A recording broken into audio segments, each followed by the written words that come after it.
यो मेसिन चलाएपछि कसरी सफा गर्ने है, यो मेसिन चलाएपछि कसरी सफा गर्ने म तपाईहरुलाई भन्दैछु, भिडियो स्किप नगर्नुस् है। So welcome back Sunil daily vlog है, स्वागत छ तपाईहरुलाई। यो मेसिन चलाइसकेपछि कसरी सफा गर्ने म तपाईहरुलाई भन्दैछु, स्टेप बाइ स्टेप हेर्नुस् है त मज्जाले, एकदम मज्जाले हेर्नुस्। पहिलो कुरो फर्म नत्र कपडा भए पनि हैन, अथवा मेसिनमा एउटा ब्रश दिन्छ, त्यो ब्रश भए पनि है। त्यसपछि मेसिनको यो भागदेखि यो भागमा औँला राखेर एउटा औँलाले चाहिँ यहाँ पक्रेर यसरी यसरी यसो गरेर यहाँ अर्को हातले यो मेसिन पक्रेर यसरी माथिबाट औँलाले प्रेस हान्नुभयो भने यसरी आउँछ। हेर्नु चाहिँ अब यसलाई सफा गर्न सकियो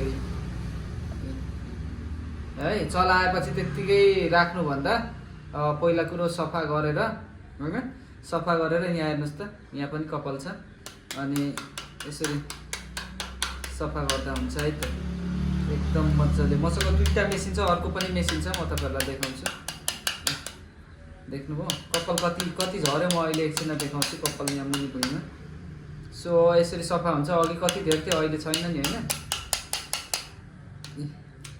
मेसिन सफा यसरी गर्ने। अब मेसिनमा ओइल हुन्छ नि, ओइल, त्यो मेसिनको ओइल लास्टमा मेसिनमा लाउँदा हुन्छ है त, दामी हुन्छ। अब फेरि फिट गर्ने तरिका भनेको यहाँ पक्रेर यो औँलाले अनि यो औँलाले यसो गऱ्यो भने लाग्यो है, एकदम स्मुथ चल्छ। र अर्को मेसिन यहाँ पनि छ है, यसको क्लिप उठाउँ।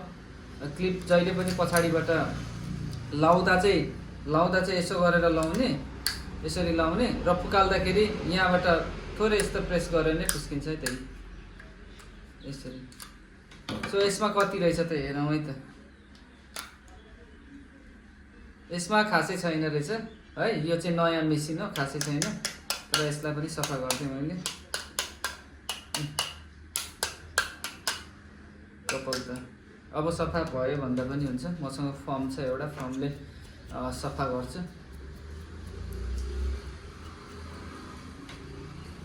फेरि सेम यो हातले च्याप्पै मेसिन पक्रिने, यो हातले चाहिँ यहाँबाट यसरी गरेर यसो राखेर कस्तो स्मुथ साउन्ड सुनिरहेछ। सो यो दुईटा मेसिन सफा गरिसकियो है। म तपाईलाई कपाल कति झर्यो म देखाउँछु। यो मेसिन सफा गर्दाखेरि कपाल कति झर्यो भन्ने कुरो म तपाईलाई देखाउँदैछु है त। हेर्नुहोस् है त है, कपाल धेरै त झरेको छैन हैन, म सफा गरिराख्छु नि त, त्यही भएर। सो यहाँ यति झरेको छ है त।